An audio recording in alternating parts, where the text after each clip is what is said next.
Alright, hey YouTube, Nate here. Welcome to MacintoshGeek Weekly on today, October 7th, 2010. We got a really exciting story coming up here, but first let's cover some of the less important stories. But you know, every story is important in my eyes. Let's just get into it.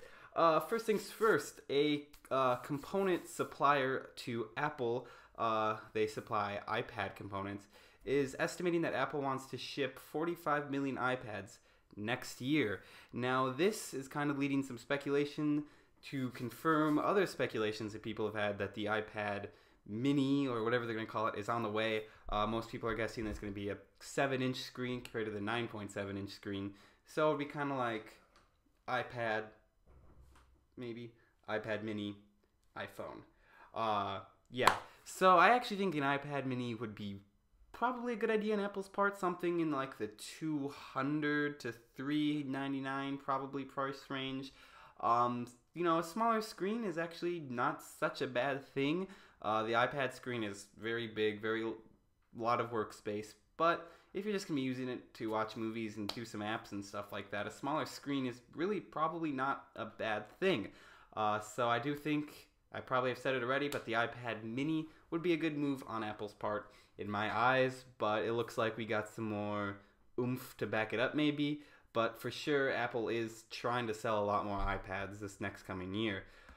Other than that, on a completely opposite note, the MacBook Airs are actually dwindling in supplies, which could hint to a refresh, but you know, possibly even it's gone. I've said it before, the MacBook Air has been unsuccessful. I don't know how it's gone so long without getting a refresh. It really does need one. It's kind of just been sitting there in nothing land. I've honestly never met someone who's had one. Now that I think about it, the last time I was in the Apple store, I don't even remember seeing one. I'm sure it was there, but it's just not a big deal anymore. It's just kind of been gazed over. Some people still like netbooks, but typically people who want netbooks still want it smaller in all ways, not just thin. So maybe Apple will do a refresh that includes, you know, a smaller screen, you know, just overall a smaller device, and maybe that will push some more people into getting it. But the MacBook Air is just not sitting too well in my book. I think it's been kind of a flop for Apple, but maybe a refresh is on its way. Other than that, Left 4 Dead 2 is now on the Mac. This doesn't seem like it'd be an exciting enough story, but I've played it, and I highly recommend you all get it, because currently it is on sale for $6.79. That's right, $6.79. That is a 66% off. I highly recommend that you get it. It's loads of fun. If you don't have Steam, get Steam. It's really easy to use. You can get game demos, full-fledged games. If you have a Steam account on Windows, this is something I never really looked into Mac Steam. I didn't really think I would care for it, but when I found out that you can transfer your Steam games from Windows over to the Mac version, great. Awesome. So definitely highly recommend that you guys do that. Left 4 Dead 2 is a fun game, and like I said, you can't beat $6.79. That's a great price for a full game. So yeah, that about sums it up for today's episode. Oh, that's right. I forgot the big news. I don't know why I'm making this such a big deal, but we got some more oomph to one of my favorite rumors that's been going around lately, and that's that the iPhone is coming to Verizon.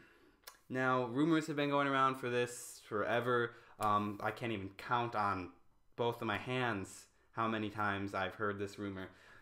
Now, the Wall Street Journal is reporting it, and I don't know if you've heard of the Wall Street Journal. It's a big deal.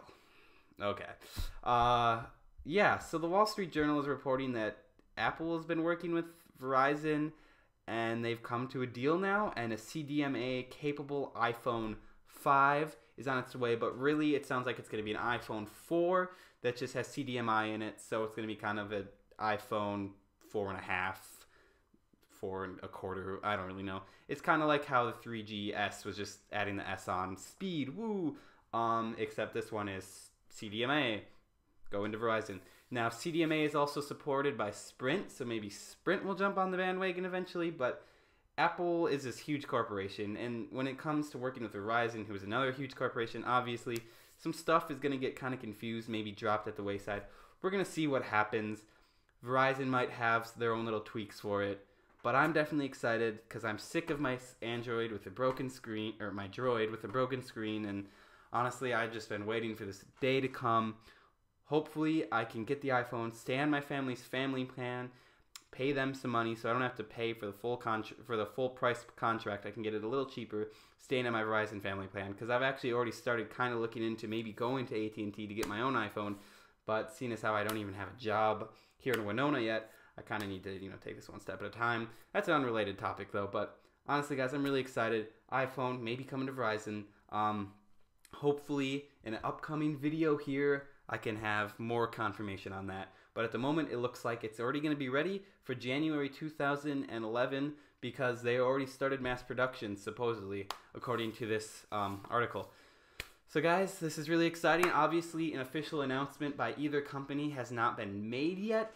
But when a company like when a paper like the Wall Street Journal is saying something this, like that they're already in mass production and they're saying it so firmly, it's a pretty solid thing that it's probably going to happen. So I am definitely excited for that. That was the big news. I'm wearing my red for Verizon. Not really. Yeah. So, no questions this week. So make sure you guys submit your questions to inateclay@gmail.com. If you have video or audio questions, I will play the clip and answer it. Otherwise, you can leave text questions down there, message me up there, whatever you got to do.